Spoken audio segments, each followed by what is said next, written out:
Al-adabu fauqal ilmi, adab lebih tinggi daripada ilmu. Sambutlah salam hangat dari saya. Assalamualaikum warahmatullahi wabarakatuh. Saya ucapkan selamat pagi dan salam sejahtera bagi kita semua. Yang saya muliakan Murabbi Ruhina Kiai Haji Agus Ali Masyhuri, pengasuh Pondok Pesantren Progresif Bumi Selawat Sidoarjo. Dan semoga Allah Subhanahu wa Ta'ala selalu memberikan nikmat sehat dan umur yang panjang kepada beliau. Yang terhormat Ustadz Mahmud Al-Fahmi selaku Kepala SMP Progresif Bumi Selawat Sidoarjo. Yang saya takzimi Dewan Penguji Skill Assessment Event Literasi Membaca Progression Test 2 yang arif dan bijaksana, serta teman-teman seperjuangan yang saya banggakan. Hadirin yang berbahagia, sebagai seorang hamba yang taat akan agama, sudah sepatutnya kita hanturkan puji syukur kepadanya, Tuhan penguasa alam semesta, Allah Subhanahu wa Ta'ala. Atas ridho dan keagungannya kita bisa hadir dan bertatap muka di tempat dan waktu yang berharga ini. Berikutnya, marilah kita mengungkapkan rasa cinta kepada baginda Nabi Muhammad SAW melalui kalimat Allahumma sholli ala Sayyidina Muhammad. Semoga kita semua kelak akan mendapatkan syafaatnya. Amin amin ya rabbal alamin. Dewan Penguji yang saya hormati, perkenankan pada kesempatan yang luar biasa ini, saya Drestra Ardana Alfariski akan menyampaikan sebuah pidato dengan judul Mirisnya Kaum Milenial, Adab kepada Kedua Orang Tua yang Diabaikan.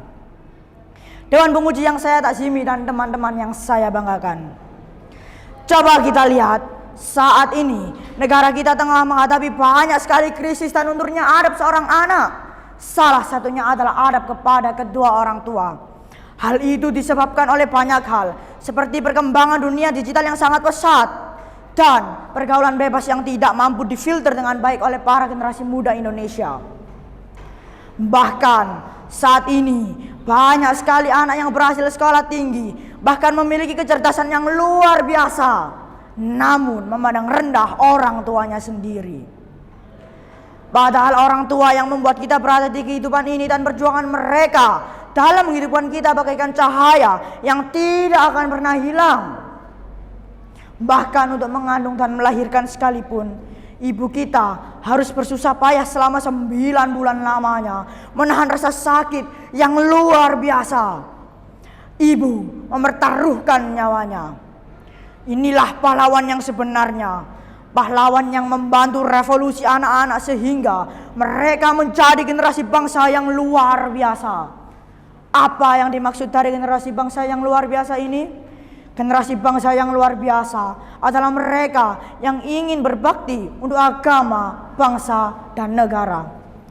Namun sungguh naas, di luar sana banyak sekali anak-anak yang tidak menghormati kedua orang tuanya. Bahkan banyak juga orang tua yang mendapat perlakuan tidak baik dari anak-anaknya sendiri. Bagaimana tidak? Coba kita lihat saja data yang berhasil dihimpun tentang perlakuan tidak baik seorang anak terhadap kedua orang tuanya. Sangat mengejutkan. Sebagai contohnya, seorang anak di Magelang tega meracuni orang tuanya sendiri. Seorang ibu di Sulawesi Selatan mendapat ancaman menggunakan parang dari anaknya sendiri. Seorang anak di Samarinda tega memukuli ayah kandungnya sendiri. Seorang ibu di Surabaya mendapat perlakuan tidak baik lantaran sang anak yang marah karena tidak diberikan uang. Sangat mengerikan, saudaraku. Jika semua anak memiliki perilaku dan adab seperti itu, apa jadinya negara ini? Saya yakin negara Indonesia tidak akan menjadi negara yang maju dikarenakan tidak memiliki generasi bangsa yang beradab. Nauzubillahi min dalik.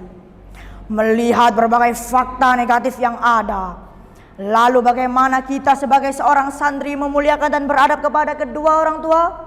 Setidaknya ada 6 cara yang tertulis di syariat Islam. Yang pertama yaitu mendoakan kedua orang tua. Seperti apa? Ketika telepon misalnya, tanyakan terlebih dahulu kabar dan berikan doa untuknya, bukan malah meminta kiriman uang terlebih dahulu yang disampaikan. Yang kedua, berbicara dengan sopan dan lembut ketika sedang berbicara dengan kedua orang tua. Dan yang ketiga apa, saudaraku? Yang ketiga yaitu merawat kedua orang tua ketika sedang sakit atau sudah berusia senja dengan penuh kasih sayang. Yang keempat, melaksanakan semua perintah orang tua dengan hati yang ikhlas. Yang kelima, selalu meminta izin kepada kedua orang tua, terutama saat ingin pergi atau keluar rumah. Dan yang terakhir yaitu dalam belajar, berikan usaha yang maksimal agar mereka bangga. Jika semua adab tadi selalu kita terapkan, saya yakin negara Indonesia akan menjadi negara yang maju dengan anak-anak beradab yang kemudian akan menjadi generasi yang berbakti untuk agama, bangsa, dan negara. Karena kehidupan tanpa ridho dari kedua orang tua akan menjadi hal yang sia-sia. Birrul walidain, berbakti kepada kedua orang tua. Semoga pidato yang saya sampaikan dapat bermanfaat bagi kita semua dan menjadikan anak-anak bangsa akan lebih berbakti dan menghormati kedua orang tua. Berdoa untuk mendapatkan rezeki diiringi dengan usaha dari diri sendiri. Saya Drestra Ardana Alfariski mengucapkan terima kasih dan pamit undur diri. Wassalamualaikum warahmatullahi wabarakatuh.